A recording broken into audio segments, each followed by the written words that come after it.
ओम शांति। आज 21 मई 2024 के साकार बाप दादा के मधुर महावाक्य है। बाबा ने कहा, मीठे बच्चे, शिव बाबा वंडरफुल बाप, टीचर और सतगुरु है। उसे अपना कोई बाप नहीं, वह कभी किसी से कुछ सीखता नहीं, उन्हें गुरु की दरकार नहीं। ऐसा वंडर खाकर तुम्हें याद करना चाहिए। प्रश्न, याद में कौन सी नवीनता हो तो आत्मा सहज ही पावन बन सकती है? उत्तर, याद में जब बैठते हो तो बाप की करंट खींचते रहो, बाप तुम्हें देखे और तुम बाप को देखो। ऐसी याद ही आत्मा को पावन बना सकती है। यह बहुत सहज याद है, लेकिन बच्चे घड़ी घड़ी भूल जाते हैं कि हम आत्मा हैं, शरीर नहीं। देही अभिमानी बच्चे ही याद में ठहर सकते हैं। ओम शांति। मीठे मीठे बच्चों को यह तो निश्चय है कि यह हमारा बेहद का बाप है। उनका कोई बाप नहीं। दुनिया में ऐसा कोई मनुष्य नहीं होगा जिसका बाप न हो। एक एक बात बड़ी अच्छी समझने की है और फिर नॉलेज भी वह सुनाते हैं जो कब पढ़ते नहीं हैं। नहीं तो मनुष्य मात्र कुछ न कुछ पढ़ते जरूर हैं। श्री कृष्ण भी पढ़ा है। बाप कहते हैं, मैं क्या पढ़ूं? मैं तो पढ़ाने आया हूँ। मैं पढ़ा हुआ नहीं हूँ। मैंने कोई से शिक्षा नहीं ली है, कोई गुरु नहीं किया है। ड्रामा प्लान अनुसार बाप की जरूर उच्च ते उच्च महिमा होगी। गाया भी जाता है, ऊंचे ते ऊंचा भगवान। उनसे ऊंचा फिर क्या होगा?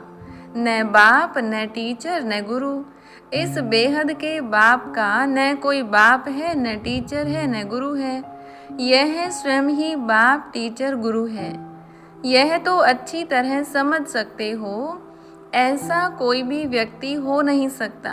यही वंडर खाकर ऐसे बाप, टीचर, सतगुरु को याद करना चाहिए। मनुष्य कहते भी हैं, ओ गॉड फादर। वह नॉलेजफुल टीचर भी है, सुप्रीम गुरु भी है, एक ही है। ऐसा कोई दूसरा मनुष्य मात्र नहीं होगा। उनको पढ़ाना भी मनुष्य तन में है। पढ़ाने के लिए मुख तो जरूर चाहिए। यह भी बच्चों को घड़ी घड़ी स्मृति रहे तो भी बेड़ा पार हो जाए। बाप को याद करने से ही विकर्म विनाश होंगे। सुप्रीम टीचर समझने से सारा ज्ञान बुद्धि में आ जाएगा।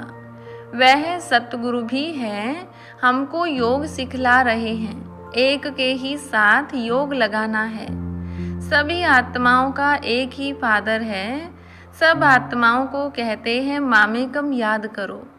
आत्मा ही सब कुछ करती है। इस शरीर रूपी मोटर को चलाने वाली आत्मा है। उनको रथ कहो व कुछ भी कहो, मुख्य चलाने वाली आत्मा ही है। आत्मा का बाप एक ही है। मुख से कहते भी हो, हम सब भाई भाई हैं। एक बाप के बच्चे हम सब भाई भाई हैं। फिर जब बाप आते हैं प्रजापिता ब्रह्मा के तन में, तो भाई बहन होना पड़ता है। प्रजापिता ब्रह्मा मुख वंशावली, तो भाई बहन होंगे ना।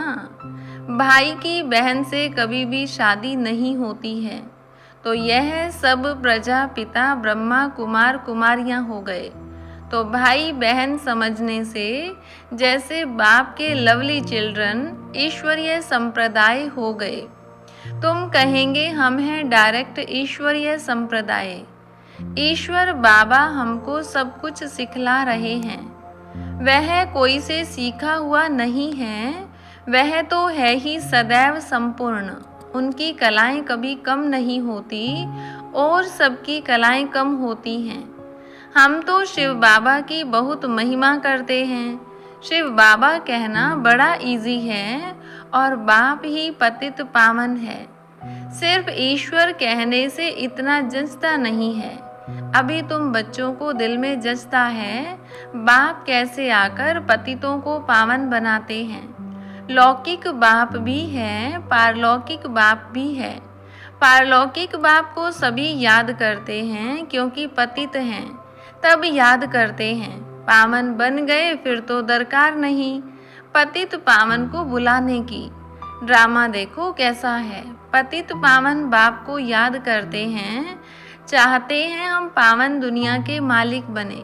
शास्त्रों में दिखाया है देवताओं और असुरों की लड़ाई लगी, परंतु ऐसा तो है नहीं। अभी तुम समझते हो हम न असुर हैं न देवता हैं, अभी हम हैं बीच के। सभी तुमको कूटते रहते हैं। यह खेल बड़ा मजे का है। नाटक में मजा ही देखने जाते हैं ना। वह सब हैं हद के ड्रामा, यह है बेहद का ड्रामा। इनको और कोई नहीं जानते, देवताएं तो जान भी नहीं सकते। अभी तुम कलयुग से निकल आए हो। जो खुद जानते हैं वह औरों को भी समझा सकते हैं। एक बार ड्रामा देखा तो फिर सारा ड्रामा बुद्धि में आ जाएगा। बाबा ने समझाया है यह मनुष्य सृष्टि रूपी झाड़ है, इनका बीज ऊपर में है। विराट रूप कहते हैं ना। बाप बैठ तुम बच्चों को समझाते हैं। मनुष्यों को यह पता नहीं है शिव बाबा कोई से भाषा सीखा होगा, जबकि उनका कोई टीचर ही नहीं तो भाषा फिर क्या सीखा होगा। तो जरूर जिस रथ में आते हैं उनकी भाषा ही काम में लाएगा। उनकी अपनी भाषा तो कोई है नहीं। वह कुछ पढ़ते सीखते ही नहीं, उनका कोई टीचर होता नहीं। श्री कृष्ण तो सीखता है, उनके माँ बाप टीचर हैं। उनको गुरु की दरकार ही नहीं, क्योंकि उनको तो सद्गति मिली हुई है। यह भी तुम जानते हो। तुम ब्राह्मण हो सबसे उच्च, यह तुम स्मृति में रखो। हमको पढ़ाने वाला है बाप, हम अभी ब्राह्मण हैं। ब्राह्मण देवता कितना क्लियर है। बाप को तो पहले से ही कह देते हैं वह सब कुछ जानते हैं। क्या जानते हैं यह किसको पता नहीं। वह नॉलेजफुल है। सारे सृष्टि के आदि मध्य अंत की उनको नॉलेज है। बीज को सारे झाड़ की नॉलेज होती है। वह तो है जड़ बीज। तुम हो चैतन्य, तुम अपने झाड़ की नॉलेज समझाते हो। बाप कहते हैं मैं इस वैरायटी मनुष्य सृष्टि का बीज हूँ। हैं तो सब मनुष्य, परंतु वैरायटी हैं। एक भी आत्मा के शरीर के फीचर्स दूसरे जैसे नहीं हो सकते। दो एक्टर्स एक जैसे नहीं हो सकते। यह है बेहद का ड्रामा। हम मनुष्यों को एक्टर्स नहीं कहते हैं, आत्मा को कहते हैं। वो लोग मनुष्यों को ही समझते हैं। तुम्हारी बुद्धि में है कि हम आत्माएं एक्टर्स हैं जो शरीर द्वारा डांस करते हैं। जैसे मनुष्य बंदर को डांस कराते हैं, यह भी आत्मा है जो शरीर को डांस कराती है, पार्ट बजवाती है। यह तो बहुत सहज समझने की बातें हैं। बेहद का बाप आते भी जरूर हैं, ऐसे नहीं कि नहीं आते। शिव जयंती भी होती है। बाप आते ही तब हैं जब दुनिया चेंज होनी होती है। भक्ति मार्ग में श्री कृष्ण को याद करते रहते हैं, परंतु श्री कृष्ण आए कैसे। कलयुग में यह संगम पर तो श्री कृष्ण का रूप इन आँखों से देखा नहीं जा सकता, फिर उनको भगवान कैसे कहें। वह तो सतयुग का पहला नंबर प्रिंस है। उनका बाप टीचर भी है। गुरु की उनको दरकार नहीं, क्योंकि सदगति में है। स्वर्ग को सदगति कहा जाता है। हिसाब भी क्लियर है। बच्चे समझते हैं मनुष्य 84 जन्म लेते हैं। कौन कौन कितने जन्म लेते हैं वह तो हिसाब करते हो। डीटी घराना जरूर पहले पहले आता है। पहला जन्म उनका ही होता है। एक का हुआ तो उनके पीछे सभी आ जाते हैं। यह बातें तुम जानते हो। तुम्हारे में भी कोई अच्छी रीति समझते हैं, जैसे उस पढ़ाई में होता है बहुत सहज। सिर्फ एक गुप्त डिफिकल्टी है। तुम बाप को याद करते हो, उसमें माया विघ्न डालती है। क्योंकि माया रावण को हर्षद होता है, मना ईर्षा होती है। तुम राम को याद करते हो तो रावण को हर्षद होता है कि हमारा मुरीद राम को क्यों याद करता है। यह भी ड्रामा में पहले से ही नूंद है, नई बात नहीं। कल्प पहले जो पार्ट बजाया है वही बजाएंगे। अभी तुम पुरुषार्थ कर रहे हो। कल्प पहले जो पुरुषार्थ किया है वह अभी भी कर रहे हो। यह चक्र फिरता रहता है, कभी बंद नहीं होता है। टाइम की टिक टिक होती रहती है। बाप समझाते हैं यह 5000 वर्ष का ड्रामा है। शास्त्रों में तो कैसी कैसी बातें लिख दी हैं। बाप ऐसे कभी नहीं कहेंगे कि भक्ति छोड़ो, क्योंकि अगर यहाँ भी चल नहीं सके और वह भी छूट जाए तो न इधर का न उधर का ही रहे, कोई काम का ही नहीं रहा। इसलिए तुम देखते हो कई मनुष्य ऐसे भी हैं जो भक्ति आदि कुछ नहीं करते हैं, बस ऐसे ही चलता रहता है। कई तो कह देते हैं भगवान ही अनेक रूप धरते हैं। अरे यह तो बेहद का ड्रामा अनादि बना बनाया है, जो रिपीट होता रहता है। इसलिए इसको अनादि अविनाशी वर्ड ड्रामा कहा जाता है। इसको भी तुम बच्चे ही समझ रहे हो। इसमें भी तुम कुमारियों के लिए तो बहुत सहज है। माताओं को तो जो सीढ़ी चढ़ी है वह उतरना पड़े, कुमारी को तो कोई और बंधन नहीं, चिंतन ही नहीं, बाप का बन जाना है। लौकिक संबंध को भूल पारलौकिक संबंध जोड़ना है। कलयुग में तो है ही दुर्गति, नीचे उतरना ही है ड्रामा अनुसार। भारतवासी कहते हैं यह सब कुछ ईश्वर का है, वह मालिक है, तुम कौन हो? हम आत्मा हैं, बाकी यह सब कुछ ईश्वर का है। यह देह आदि जो कुछ है परमात्मा ने दिया है। मुख से कहते ठीक हैं, कह देते हैं यह सब कुछ ईश्वर ने दिया है। अच्छा, फिर उनकी दी हुई चीज़ में खयानत थोड़ी डालनी चाहिए, परंतु उस पर भी चलते नहीं, रावण मत पर चलते हैं। बाप समझाते हैं तुम तो ट्रस्टी हो, परंतु रावण संप्रदाय होने कारण तुम ट्रस्टी पने में अपने को धोखा देते हो। मुख से कहते एक हो, करते दूसरे हो। बाप ने चीज़ दी फिर ले ली तो उसमें तुमको दुख क्यों होता है? ममत्व मिटाने के लिए ही यह बातें बाप अपने बच्चों को समझाते हैं। अब बाप आए हैं, तुमने ही पुकारा है, बाबा हमको साथ ले चलो, हम रावण राज्य में बहुत दुखी हैं, आकर हमको पावन बनाओ, क्योंकि समझते हैं पावन बनने बिगर हम जा नहीं सकते, हमको ले चलो।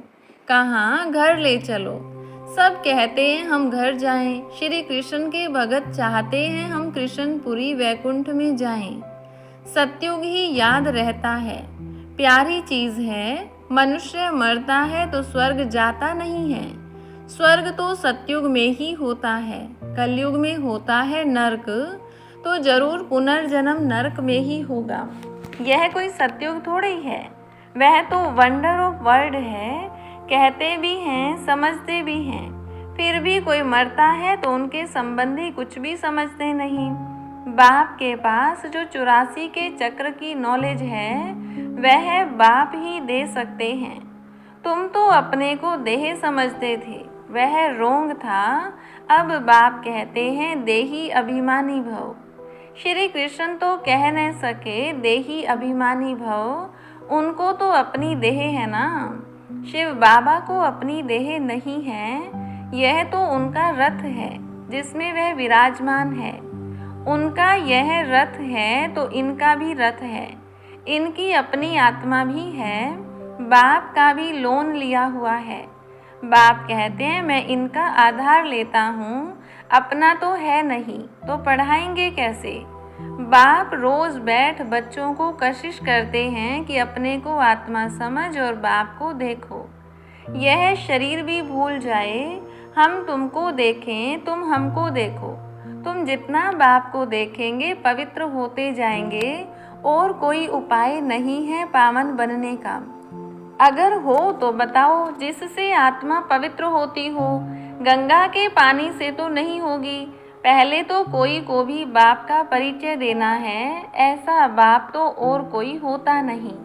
नब्ज देखो, ऐसा समझा है जो चक्रित हो जाए।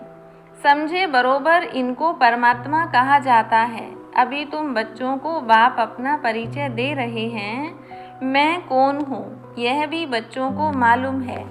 हिस्ट्री रिपीट होती है, जो इस कुल के होंगे वही आएंगे, बाकी तो सब अपने अपने धर्म में चले जाएंगे। जो और धर्मों में कन्वर्ट हो गए हैं वह फिर निकल अपने अपने सेक्शन में चले जाएंगे, इसलिए निराकारी झाड़ भी दिखाया है। यह बातें तुम बच्चे ही समझते हो, बाकी तो कोई मुश्किल ही समझते हैं।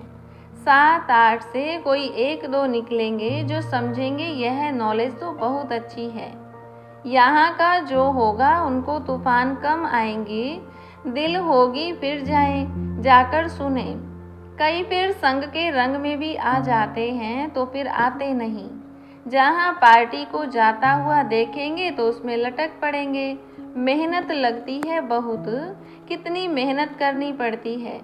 घड़ी घड़ी कहते हैं हम भूल जाते हैं, मैं आत्मा हूँ शरीर नहीं, यह घड़ी घड़ी भूल जाते हैं। बाप भी जानते हैं बच्चे काम चिता पर बैठकर काले हो गए हैं, कब्र दाखिल हो पड़े हैं, इसलिए सांवरे बन गए हैं। उनको ही फिर बाप कहते हैं हमारे बच्चे सब जल मरे हैं।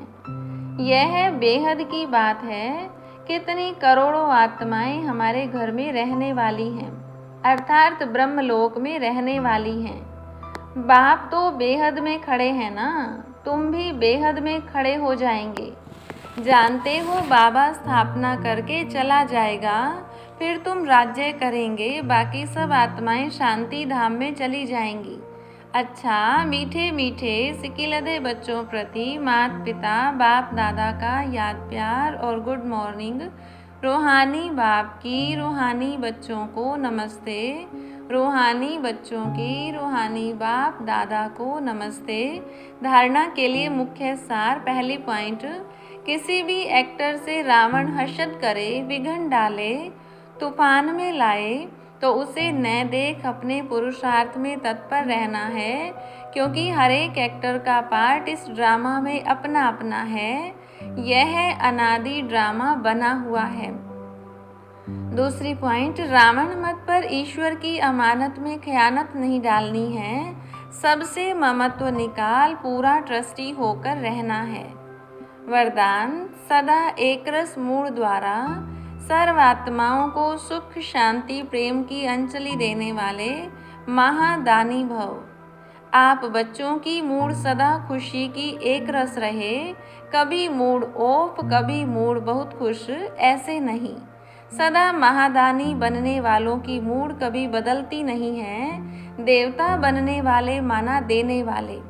आपको कोई कुछ भी दे, लेकिन आप महादानी बच्चे सबको सुख की अंजलि, शांति की अंजलि, प्रेम की अंजलि दो। तन की सेवा के साथ मन से ऐसी सेवा में बिजी रहो तो डबल पुण्य जमा हो जाएगा।